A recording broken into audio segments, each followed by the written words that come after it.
22 तक पढ़ाई, 25 पे नौकरी, 26 पे छोकरी, 30 पे बच्चे, 60 पे रिटायरमेंट और फिर मौत का इंतजार।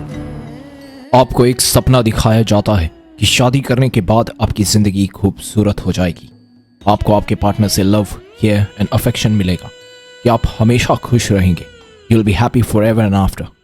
लेकिन क्या ये सच भी है या फिर बॉलीवुड और हॉलीवुड ने आपको बेवकूफ़ बना दिया है? स्क्रिप्टेड रोमांस जो मूवीज़ में दिखता है, क्या वो सच है? कहीं ऐसा तो नहीं कि आपके पेरेंट्स, सोसाइटी और फिल्म्स ने आपको एक झूठ बेचा है? इस सब का जवाब मिलेगा इस वीडियो के अंत तक, तो ध्यान से ये वीडियो पूरी देखिए। अब ध्यान से इस मैट्रिमोनियल ऐड को पढ़िए। इस ऐड में खूबसूरत लड़की के लिए IAS या IPS या वर्किंग डॉक्टर या फिर रिच बिजनेसमैन लड़के की तलाश कर रहे हैं, रिश्ते के लिए जिसमें सॉफ्टवेयर इंजीनियर्स को साफ मना कर दिया गया है अप्लाई करने से बिकॉज ऑफ सैचुरेटेड सैलरीज। अब इस ऐड में लड़के का कास्ट भी सेम होना चाहिए, ये भी एक रिक्वायरमेंट है। देश के आज़ादी के 76 ईयर्स के बाद भी कास्ट एक बहुत बड़ा इंपॉर्टेंट रोल प्ले करता है शादी के डिसीजंस में। वहीं दूसरी ओर इस ऐड को अगर पढ़ेंगे तो इसे बिहार के डेंटिस्ट जो कि अभी अनएम्प्लॉयड हैं, लेकिन अपने लिए वो एक अमीर वर्किंग गर्ल जो कि कॉम्प्लेक्शन में गोरी हो और खूबसूरत हो और इनके कास्ट की भी हो और एक्सट्रीम ब्राह्मण भी हो, ऐसी वाइफ ढूंढ रहे हैं ये अपने लिए। खुद की इनकम और शक्ल बिना दिखाए बताए, ये हाल है इस ऐड का। ये तो कुछ हालात हैं अरेंज मैरिज के इंडिया में। According to a survey by ministry of statistics and programme implementation, 2011 में 20% लड़के बैचलर्स थे 30 साल की एज तक, जिनका शादी का कोई प्लान नहीं था। और रीसेंट स्टडी के अकॉर्डिंग ये नंबर अब 26% पे चला गया है फॉर मेन। तो आखिर ऐसा क्यों है? Why are the numbers of men not willing to marry? According to Indian National Family Health Survey (NFHS), Indian main पे फाइनेंशियल प्रेशर और एक्सपेक्टेशन होने की वजह से अब मैरिज की एवरेज एज लड़कों में या तो बढ़ रही है या फिर वो शादी कर ही नहीं रहे और बैचलरहुड को एक्सेप्ट कर रहे हैं। फाइनेंशियल प्रेशर, सेक्शन 498A जैसे बायस्ड कानून और उनकी पसंद की लड़की ना मिल पाना कुछ रीजंस है जिसकी वजह से मेन शादी नहीं कर रहे। वहीं दूसरी ओर इंडियन वुमेन भी शादी को लाइफ के हैप्पीनेस के लिए जरूरी नहीं समझती। मेरी शादी वैसे ही होती है जैसे कोई भी हिंदू मैरिज होती है, भगवान की स्थापना करते हुए और हवन कुंड जलाते हुए। मैंने खुद को सिंदूर लगाया, मंगलसूत्र पहनाया, वरमाला पहनाया। 2022 में इंडिया में 30 साल से ऊपर की वीमेन जो बैचलर्स हैं उनकी नंबर्स लगातार बढ़ते जा रहे हैं अकॉर्डिंग टू डेटा। दिल्ली के रहने वाली bachelor 47 year old Debi Paul कि वो सॉफ्टवेयर डेवलपमेंट प्रोफेशनल है और अकेली रहती हैं। उन्होंने बताया कि वो अकेली ही खुश हैं। इंडियन वीमेन के शादी ना करने के बहुत से रीजंस हैं, जिसमें से एक है कि वीमेन जो फाइनेंशियली डिपेंडेंट हैं अब उन्हें शादी करके पैट्रियार्कल मैन की एक्सपेक्टेशंस पूरे करने का कोई शौक नहीं है। वो खुद ही हैप्पी हैं without any responsibility of marriage और फैमिली। ऐसे ही बहुत सी वीमेन जो जॉब करती हैं या एजुकेटेड हैं, उनको मेल डोमिनेटेड इंडियन सोसाइटी में जल्दी अच्छे रिश्ते नहीं मिलते, क्योंकि आज भी ज़्यादातर इंडियन मेन को ट्रेडिशनल वीमेन पसंद है जो कि अनएजुकेटेड हों। उन्हें ऐसी लड़कियां पसंद है जो उनकी हर एक बात को माने, चाहे वो गलत बोल रहे हों या सही। वर्किंग वीमेन जो कुकिंग नहीं करती वो भी ज़्यादातर इंडियन मेन को शादी के लिए पसंद नहीं आती, क्योंकि majority of Indian house holds में आज भी वीमेन किचन में काम करती हैं और मेन घर की इनकम लाने का रोल संभालते हैं। और यानी दहेज की डिमांड भी एक बहुत बड़ा रीज़न है कि बहुत सी लड़कियों का ट्रेडिशनल मैरिज पे से विश्वास उठ गया है। फॉर एग्जाम्पल, कोरा और अलग वेबसाइट्स और इंटरव्यूज में डाउरी रिलेटेड वायलेंस और डोमेस्टिक अब्यूज के बहुत सी कहानियां कॉमनली दिखाई देते हैं। इनफैक्ट ये तक काफ़ी कॉमन है कि लड़का अगर सरकारी नौकरी कर रहा है तो लड़के की फैमिली डाउरी में कार, गोल्ड ज्वेलरी और कई चीज़ों की डिमांड पहले ही रख देती है। Chennai based educator and writer Preeti Jaya, जो कि 34 इयर्स की एज की बैचलर वुमेन है, उन्होंने कहा कि ज़्यादातर मेन या तो अपनी माँ का एक सब्स्टिट्यूट ढूंढ रहे हैं जो उनके लिए एक माँ का रोल संभाल सके, जो उनके लिए खाना पकाए, रोज़ माँ की तरह उनका ध्यान रखे, वैसे लड़के हैं।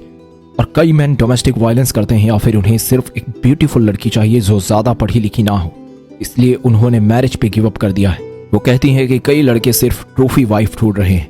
ये तो हो गई बात कि आखिर ऐसा क्यों हो रहा है, लेकिन अब जानते हैं कि क्या आपको शादी करनी चाहिए या नहीं।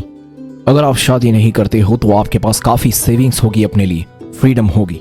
अगर आप ट्रैवल करना चाहते हो या प्ले स्टेशन पे गेम्स खेलना चाहते हो या देर तक सोना चाहते हो बिना किसी डिस्टर्बेंस के या अनवांटेड रिस्पॉन्सिबिलिटी के, तो फिर ये चीज़ें आपको शादी ना करके ही मिलेंगी। आप अपना पूरा फोकस करियर पे लगा सकते हो। इंडिया में कुछ लोग जो इसके बेस्ट एग्जाम्पल है वो हैं शक्तिमान के एक्टर मुकेश खन्ना, एक्टर सलमान खान और वेटरन एक्टर विनोद खन्ना के दोनों बेटे राहुल खन्ना और अक्षय खन्ना, और कई इंटरनेशनल बिग नेम्स जैसे कि लियोनार्डो डिकैप्रियो, जोकर का रोल करने वाले जेड लीटो, कैप्टन अमेरिका का रोल करने वाले actor Chris Evans, gravitation theory के founder genius Isaac Newton, historic musician Beethoven, great inventor Nikola Tesla, aeroplane के inventors Wright brothers, queen Elizabeth I and many more can be your inspiration to stay single. शादी ना करके आप financially free होके travel कर सकते हो, बिना किसी गिल्ट या चीटिंग के डेटिंग कर सकते हो। आपके लिए एज सिर्फ एक नंबर होगा क्योंकि आपके ऊपर ट्रेडिशनल रिस्पॉन्सिबिलिटीज नहीं आती। आप किसी भी एज में कुछ भी पा सकते हो, दुनिया का सबसे बड़ा गोल भी अचीव कर सकते हो। आपके एस्पिरेशंस की कोई लिमिट्स ही नहीं है। शादी ना करने का डिसीजन आपके लिए है या नहीं, इसका बेस्ट एग्जाम्पल मेरी नज़र में मिस्टर नोबडी मूवी में दिखाया गया है, जिसमें हमें दिखाया जाता है कि बचपन से लेके हमें हमेशा ऑप्शंस दिए जाते हैं, लेफ्ट और राइट, डॉक्टर या इंजीनियर, अरेंज्ड मैरिज और लव मैरिज। ऐसे करके हमें सिर्फ 2 ऑप्शन में ही लिमिट करके हमारे विजन पे पर्दा डाल दिया जाता है, हमारी नज़रों पे पर्दा डाल दिया जाता है सोसाइटी से। लेकिन हमारे पास हमेशा तीसरा रास्ता भी होता है। अरेंज्ड मैरिज और लव मैरिज के ऑप्शन के अलावा कोई थर्ड ऑप्शन यानी कि नो मैरिज के बारे में बात ही नहीं करता, क्योंकि ये एक पुराना कोट है, मिजरी लव्स कंपनी, यानी कि दुखी लोग चाहते हैं कि दूसरे भी दुखी रहें। इंडिया में डाइवोर्स रेट्स काफ़ी कम हैं, लेकिन क्या इसका मतलब ये है कि लोग शादियों में खुश हैं? तो इसका जवाब जानने के लिए हम इस रिपोर्ट को देख लेते हैं। इस रिपोर्ट के मुताबिक 55% मैरिड इंडियंस ने अपने पार्टनर पर चीट किया है, जिसमें से ज़्यादातर वुमेन हैं जिन्होंने चीट किया है। तो अगर वो अपनी शादी में खुश होते या अपने पार्टनर से सच्चा प्यार करते तो ये रिपोर्ट सामने ना आती। और ऐसा भी हो सकता है कि men have lied in these surveys। तो अगर ऐसा है तो फिर men भी जो चीट कर रहे हैं वो भी काफ़ी ज़्यादा हैं।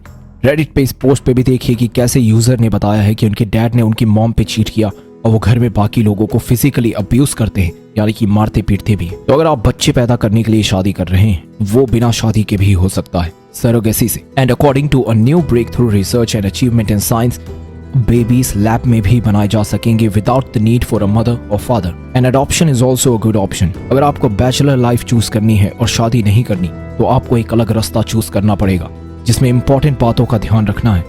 नंबर 1 कि आपको अपनी हेल्थ और फिटनेस का ध्यान रखना पड़ेगा। अगर आपको बिना शादी के रहना है तो मेक श्योर आप दूसरों के लिए एक बैड एग्जाम्पल ना बने, इसलिए अपनी बॉडी और माइंड का ख्याल रखिए, अच्छी डाइट खाइए और हो सके तो शराब या सिगरेट से दूर रहें, जितना हो सके उतना। हो सके तो जिम या योगा क्लासेस भी ज्वाइन कर लें। अपनी स्टाइल और ड्रेसिंग सेंस पे पैसा खर्चिए, जो लाखों रुपए अपनी शादी और बच्चों पे खर्चने से सेव किया है और अपने करियर पे ध्यान देके कमाया है। अब टाइम आएगा कि आप अपनी फेवरेट गाड़ी और फेवरेट ब्रांड के कपड़े की शॉपिंग करें, जिससे आप कभी भी डेट पे जा सकें और आपकी रोमांटिक लाइफ अच्छी रहे।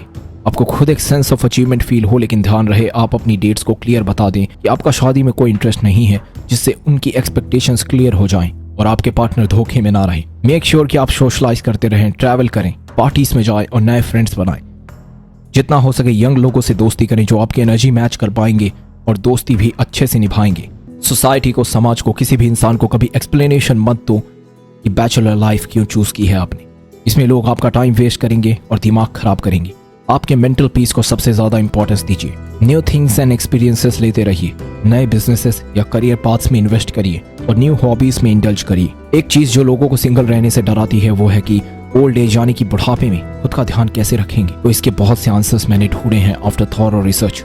According to American department of health and human service, old age में मैन को सिर्फ 2.5 साल के लगभग 2.2 ईयर्स के लिए किसी की हेल्प की जरूरत पड़ती है और वीमेन को 3.7 ईयर्स के लिए, वो भी तब जब उन्होंने अपनी हेल्थ का ख्याल नहीं रखा था। तो ऐसे में आप चाहें तो पैसे देके किसी हेल्प को हायर कर सकते हैं, चाहें तो किसी टॉप के हॉस्पिटल प्रोफेशनल को हायर कर सकते हैं। मेरी एक और एडवाइस ये है कि एक एज के बाद आप किसी डेवलप्ड कंट्री में मूव कर जाइए, जहाँ पे 5 स्टार होटल्स जैसी ओल्ड एज सर्विसेज अवेलेबल हैं, जहाँ आपका सुबह से लेकर शाम तक पूरा ध्यान रखा जाएगा। अगर आपको ये नहीं चाहिए तो एक और जीनियस प्लान है कि आप एक होटल या कैफे बिजनेस खोल लो, जिसमें आप खुद भी रह सकते हैं और आपके एम्प्लॉयज ही आपका ख्याल रखेंगे और आप बटलर भी हायर कर सकते हो। लेकिन कई लोग सोचेंगे इसमें तो बहुत पैसा लगेगा, लेकिन अगर आपने बिना शादी और बच्चों के सेविंग्स की है, अपने करियर पे ध्यान दिया है, तो आपके पास जरूर इतना पैसा होगा कि आप अपने कैफे या होटल खोल के नई इनकम जनरेट कर सकें। अगर आपको बच्चे ही चाहिए तो हम डिस्कस कर चुके हैं कि कैसे उनके लिए शादी करना जरूरी नहीं है। तो अगर आपको एक रैट रेस में नहीं फंसना, बड़े हो जाओ, पढ़ाई करो, जॉब पकड़ो, शादी करो, बच्चे पैदा करो और धीरे धीरे करके रोज मरते रहो और एक दिन इस दुनिया से चले जाओ। अगर आपको इस लूप में नहीं फंसना और लाइफ को एडवेंचरस, खूबसूरत, नए एक्सपीरियंसेस से भरा हुआ फ्रीडम वाला बनाना है तो फिर ये रोड लेस टेकिंग आपको लेना पड़ेगा। एक ऐसा रास्ता जिसमें आपकी असली खुशी है, एक ऐसा रास्ता जिसमें आपको फ्रीडम मिलेगा। और अगर ये अलग रास्ता आपको बुरा लगता है या आपको ये बातें सुन के बुरा लग रहा है तो फिर ये वीडियो और रास्ता आपके लिए नहीं। ये वीडियो उन लोगों के लिए है जो आज़ादी से जीना चाहते हैं और कुछ अलग करना चाहते हैं। एक तरफ है लोनलीनेस और इनसिक्योरिटीज के डर की वजह से समाज का बताया हुआ रास्ता लेके रोज मरना, और एक तरफ है पूरी जिंदगी अपनी शर्तों पे जीना। Choice is yours to make. ये टॉपिक एक वीडियो में कवर करना बहुत इम्पॉसिबल सा है, so I will make sure to make a part 2 of this if you guys want. अगर वीडियो अच्छी लगी तो सब्सक्राइब करिए and I will see you guys in the next episode.